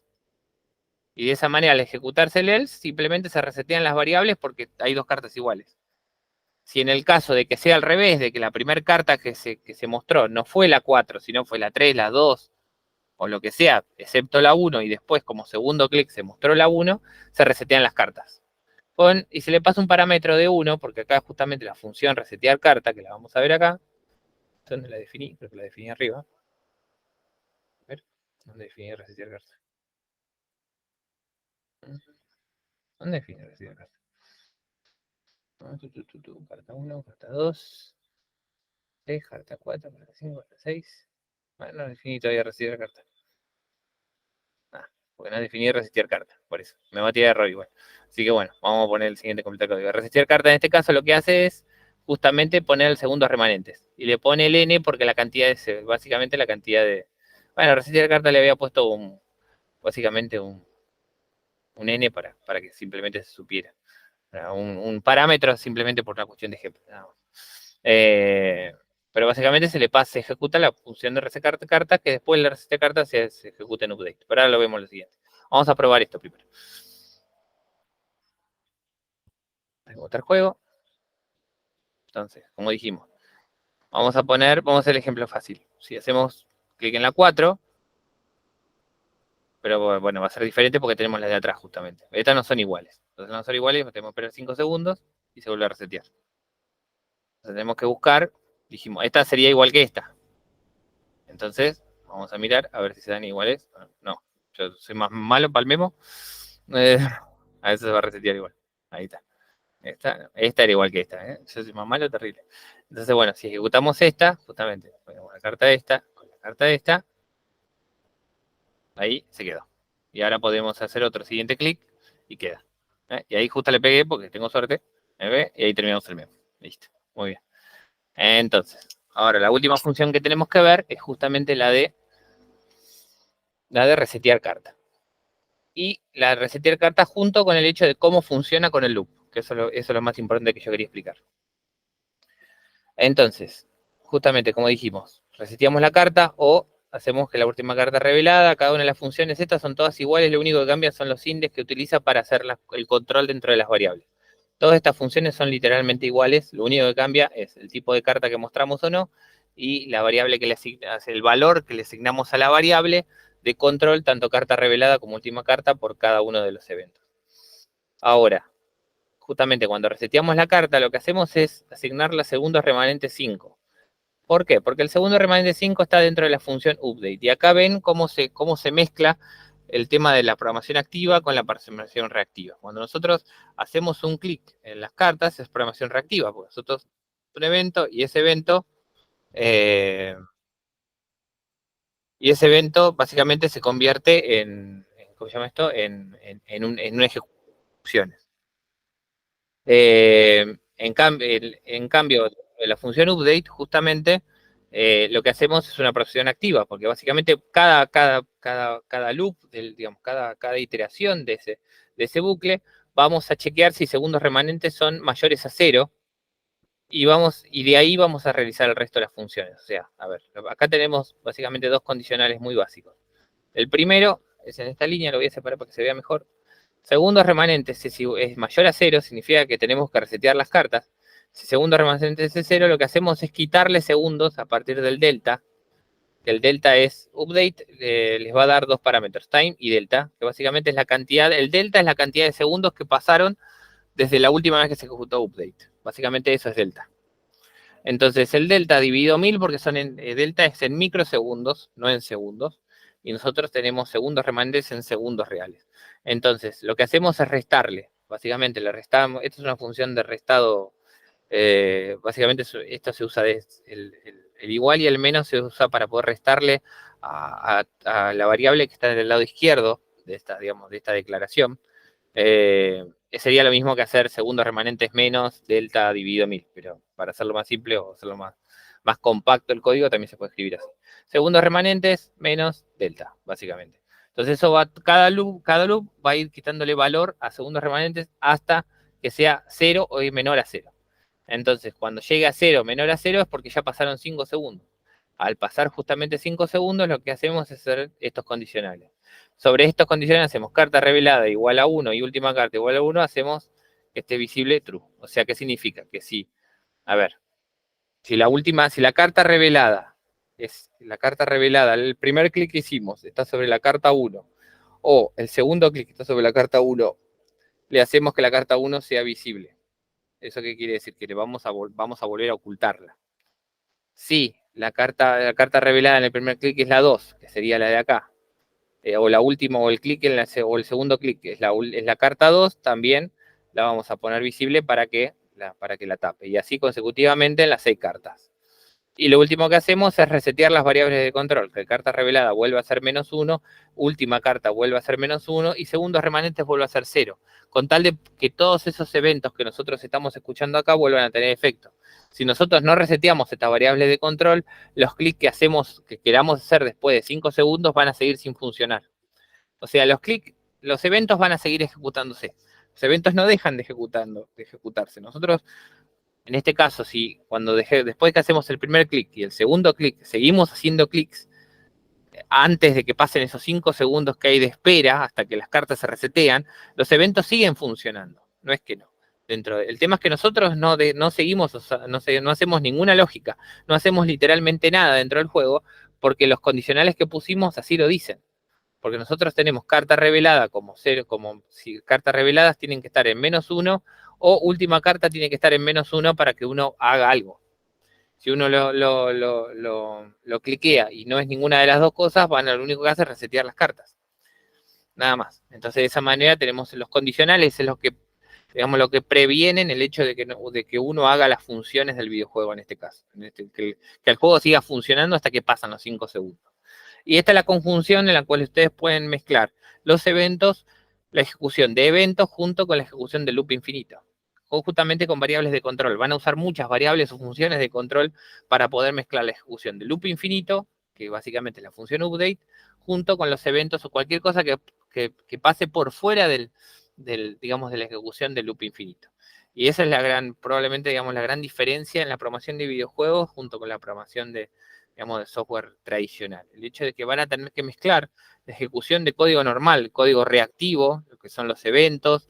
En este caso estamos usando eventos simples, ¿no? Pero, a ver, el hecho de que, por ejemplo, de que alguien dispare una bala en un videojuego y esa bala impacte contra un enemigo, va a disparar una serie de lógica que va a producirse por fuera del loop. O va a producirse, como un ejemplo práctico, va a producirse por ahí. A ver, la bala hasta el momento que se instancia, hasta el momento que se mueve hasta el enemigo y hasta el momento que impacta el enemigo, pasaron 30 cuadros. Y por ahí impacta el enemigo en el cuadro 28, pero la lógica de que el enemigo se muera, por decirlo de una manera, pasa en el cuadro 30. Y la única manera que tenemos de saber en el cuadro 30 de que en el cuadro 28 una bala impactó contra un enemigo y que algo sucedió y que nosotros tenemos que tomar acción sobre ese suceso, son con variables de control. Entonces, el hecho de tener variables de control en ese tipo, de saber qué es lo que pasa, lo van a usar de manera muy recurrente. Pueden usar variables globales como una conducta, a ver, un poco relajada. En este caso estamos hablando de algo muy simple y no tiene sentido no usar variables, globales como estas, que son variables que pueden ser accedidas en cualquier parte del código. Después, en el caso que ustedes hagan algo mucho más complejo, con más funciones, con más elementos en pantalla, idealmente sería bueno que utilicen variables que pertenecen a los objetos que tengan que ver con la función que van a utilizar.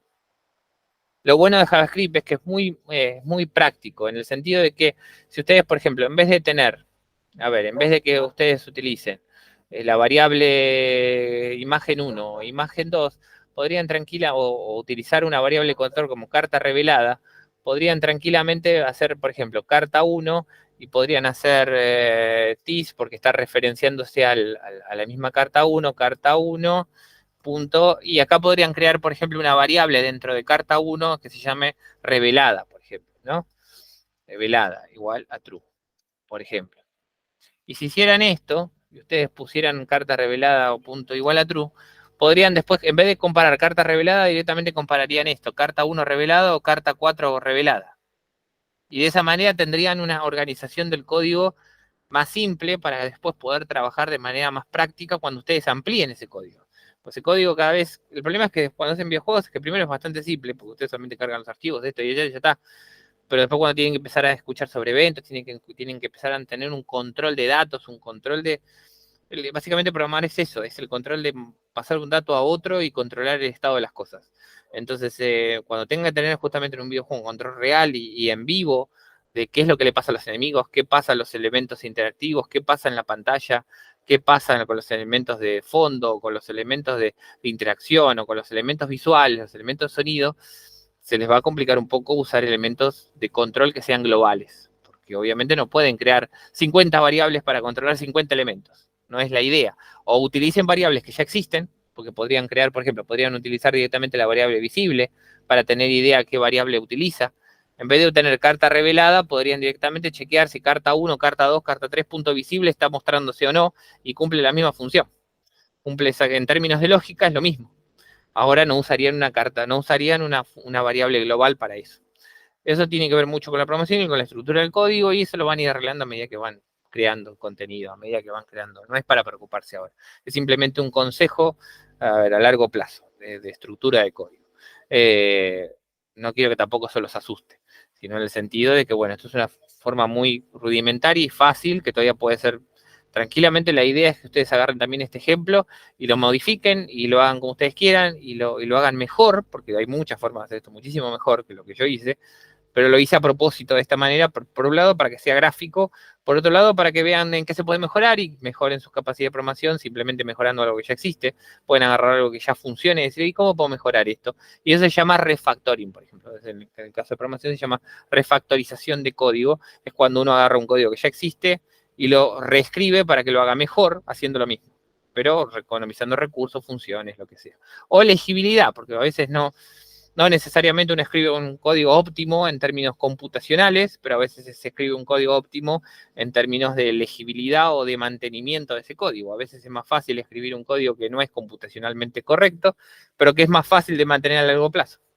Entonces eso requiere, esa es un poco de las aristas que tiene de hecho de la programación, ¿no? No siempre se intenta que siempre sea lo más óptimo posible en términos computacionales, ese siempre es el objetivo, pero a veces no es mala idea sacrificar un poco de optimización computacional para que algo que sea humanamente legible. Porque cuando uno si va a escribir código que después no podés mantener, que no podés leer, que no podés expandir, no tiene mucho sentido.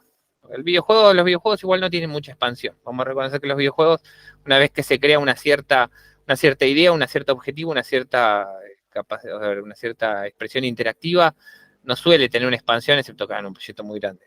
Se termina ahí. Hacen X cantidad de niveles, hacen X cantidad de enemigos, X cantidad de cuestiones visuales y termina ahí y ya está. Pero si después, bueno, quieren hacer algo que por ahí sea expandible, que puedan customizar o que puedan personalizar para proyectos futuros o para expresiones futuras, bueno, crear código legible y organizado no es una mala práctica.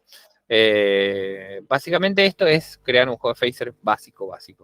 Hay muchas otras maneras, pero la idea es que con esto tengan una imagen real y simple de cómo crear un videojuego en phaser o una experiencia interactiva. Esto termina siendo un videojuego muy simple, pero lo es. Pero también no es la idea que se queden solamente con la idea de crear un videojuego, sino de crear una experiencia interactiva también, que tampoco que puede ser la expresión, bueno, no sé, de una clase, o en su defecto de una clase o de una expresión artística o de una instalación artística o de lo que ustedes quieran. Phaser es extremadamente expansible en ese sentido. Lo veo hasta un poco más, hay muchas opciones para programar, ¿no? Por supuesto. P5 no es una mala opción tampoco, lo que pasa es que es muy simple y termina quedándose solamente en primitivas o quedándose por ahí en términos de, de expresión artística queda bastante limitado, excepto que hagan algo abstracto. Si ustedes quieren cargar sus propios archivos de imágenes, crear sus propios archivos de imágenes, sean vectores o sean vectores o sean de cualquier otro tipo, sí o sí van a requerir de algo más complejo como Phaser. Y más allá deberían, la idea es que pierdan el miedo y que se arriesguen a probar y a intentar y a experimentar, y experimentando van a ver que una vez que le agarren la mano es bastante simple. Es una cuestión de probar y de decir, bueno, hoy tengo ganas de hacer algo divertido, o no sé, o mi sobrina en cumpleaños y le quiero hacer un videojuego en la cara de ella. Y pueden agarrar un ejemplo de Phaser de los que están ahí y simplemente cambiarle la imagen de la cara y modificarlo un poco ahí, un poco allá y sacarlo así nomás. Y está bien porque son los primeros pasos de, bueno, me voy a arriesgar. Y dejarlo sin arriesgarse es probablemente el principal error, de no intentar. A veces parece eh, un poco intimidante, porque son un montón de funciones, un montón de lógica. Es lógica mucho más compleja que el desarrollo en general y que aparte que el desarrollo que por ahí la mayoría de ustedes están acostumbrados, pero creo que es una herramienta que vale la pena, una herramienta que pueden implementar en varias partes, tanto de su vida profesional como de su vida personal, ¿por qué no? El desarrollo de videojuegos es algo bastante lindo, por lo menos desde mi punto de vista. Y bueno, nada, esa es la idea. El código es el que tienen ahí, lo pueden usar directamente con el editor, como para que lo vayan completando. Y bueno, sí. Decime. Te hago una consulta. Si uno quisiera, por ejemplo, explorar ahora otros videojuegos, como decías recién que se pueden cambiar la imagen y todo, Ah, ¿dónde tiene como para. un lugar de una biblioteca como Sí, ahí te lo P5? muestro. Para que lo cargo y te lo muestro. A ver, example. Acá, vamos a mirar, para que comparto la pantalla. Ahí está. Esta es la página de Phaser. Está en inglés, pero es bastante simple. Bueno. Esta es la página de Phaser. Acá dice examples, que son los ejemplos. Y acá tenés todo en carpeta los ejemplos. Acá tenés animaciones, acciones, audio. Esto es caché, bueno, eso es algo muy específico. Estos son efectos de cámara. Y después los juegos específicos estaban acá. Games, acá. Games, acá hay juegos, literalmente juegos completos.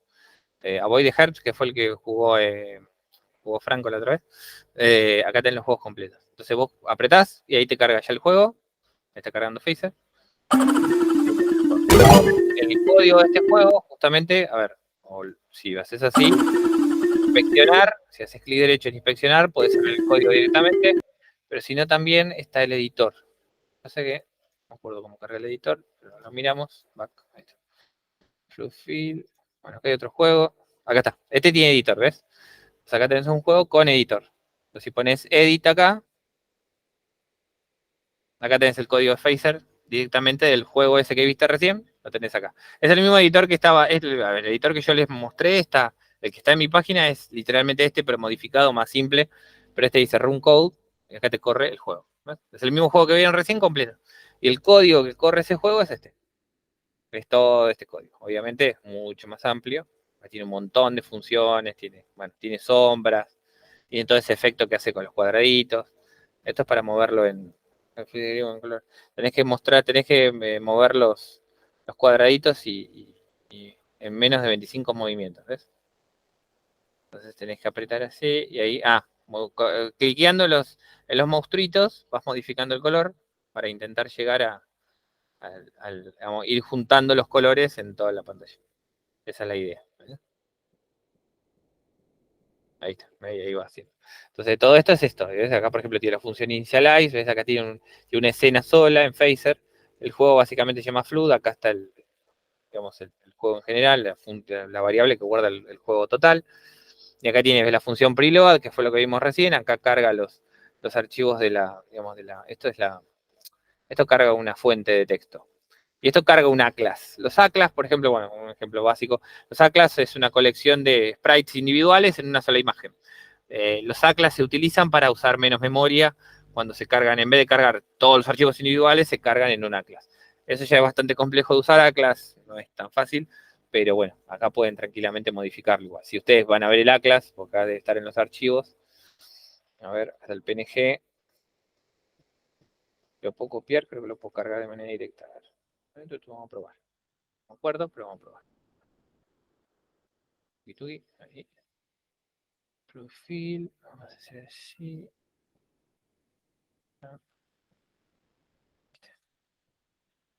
A ver, ¿se carga? No carga directamente el editor. Qué lástima. Ah, porque está el editor. Vale. A ver si me carga. Así. No, bueno, tendría que mirar el coso. Pero bueno, sí, igualmente también los pueden descargar. Lo bueno que acá dice download y acá te descarga directamente el archivo. Bueno, acá te carga el archivo, te descarga el archivo de texto. A ver, ¿qué me abrió acá? A ver.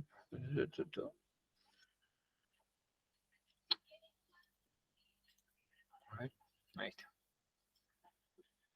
Sí, cuando apretan en download, directamente lo que les descarga es el archivo digamos, de texto del Bluefield. O sea, básicamente el archivo de cosas. Si ponen save, creo que les baja todo. Bueno, no, save es lo que guarda el texto. Si ustedes modifican el código acá en la sandbox, les va a guardar el código. Igualmente, todas estas cosas se pueden también descargar. Si vienen acá, abajo, ahí lo pueden editar directamente ahí, pero si lo quieren descargar y guardarlo de manera local para poder hacer sus modificaciones, se pueden bajárselo desde creo que es desde el GitHub, a ver. Phaser 3, GitHub Examples. Acá. A ver, lo muestro por pantalla.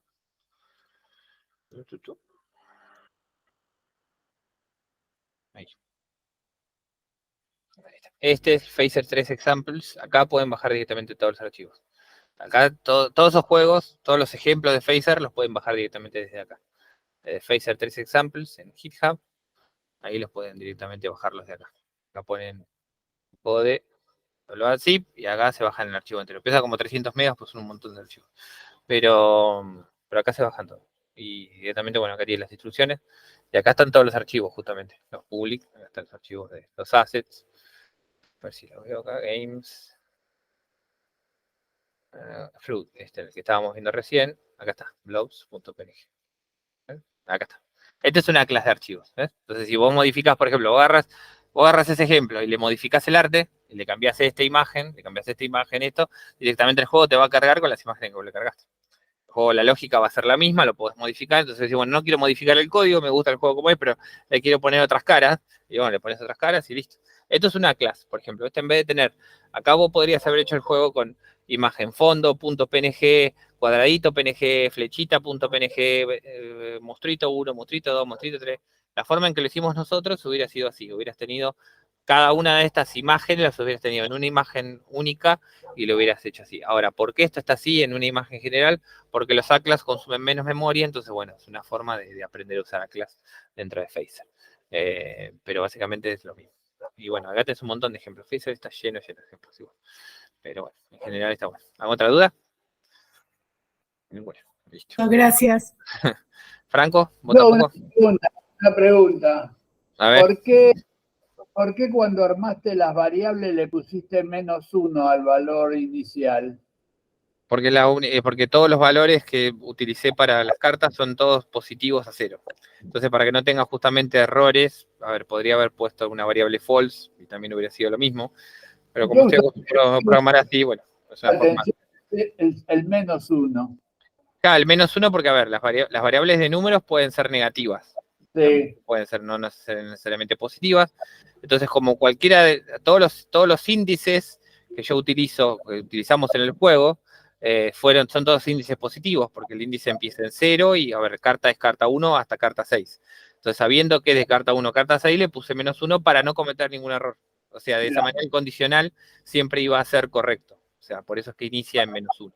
Porque de esa manera yo sé que esa variable no esté inicializada con el clic. Esa es la idea. Entiendo. Bien. De esa manera no hay error. Porque el tema es cuando utilizás variables de control que son números de esta manera, utilizando índices, y después lo querés utilizar. En este caso yo estoy utilizando la variable de número, la estoy utilizando como un indicativo de qué carta me cliqueó el usuario, y al mismo tiempo como un condicional positivo o negativo si es que se hizo el clic o no. La estoy usando de dos maneras en el mismo código, en el mismo condicional. Por eso es que la uso de esa manera. Tiene una doble función. O sea, no solamente lo uso como un índice, sino que la uso como un indicativo de que si se hizo o no una función. Esa es la realidad.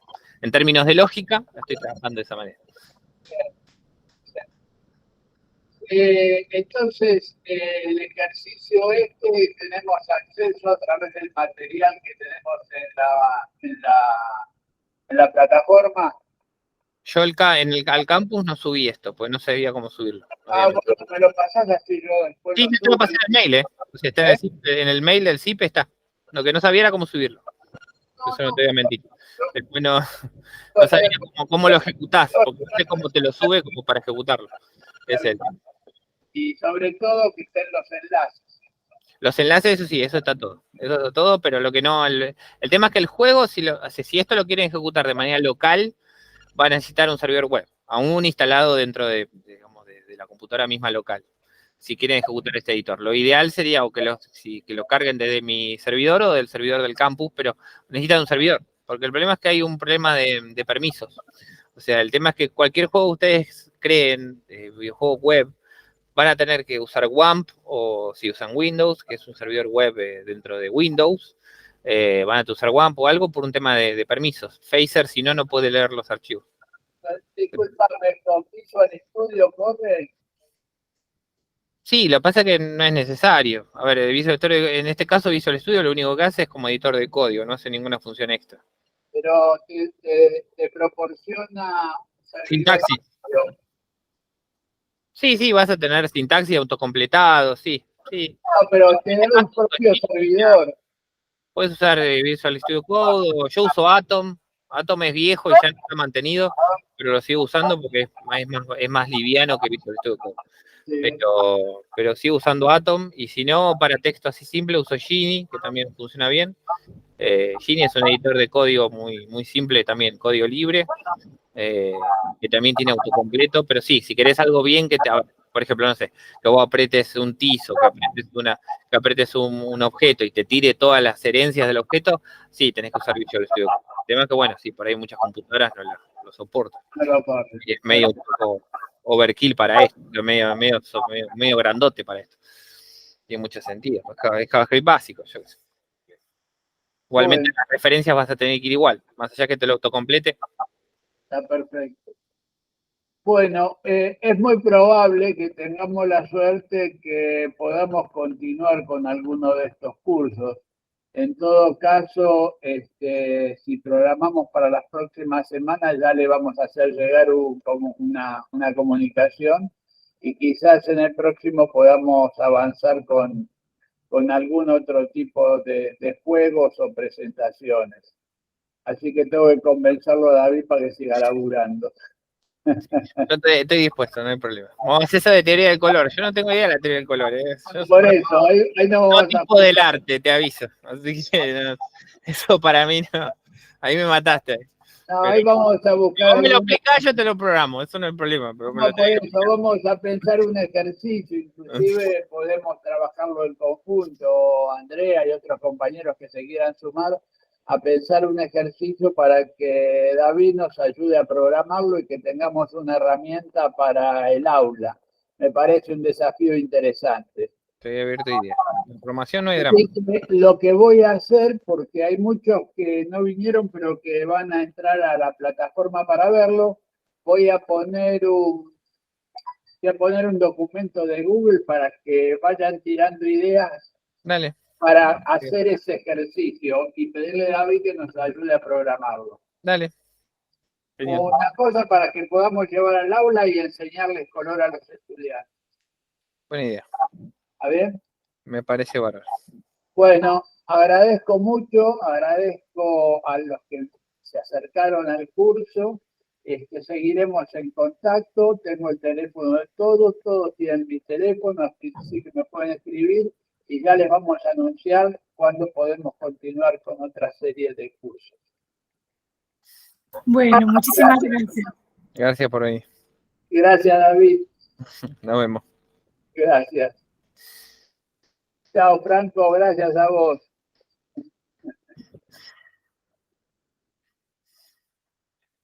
Salió bien, ¿no? La grabación. Ahí está.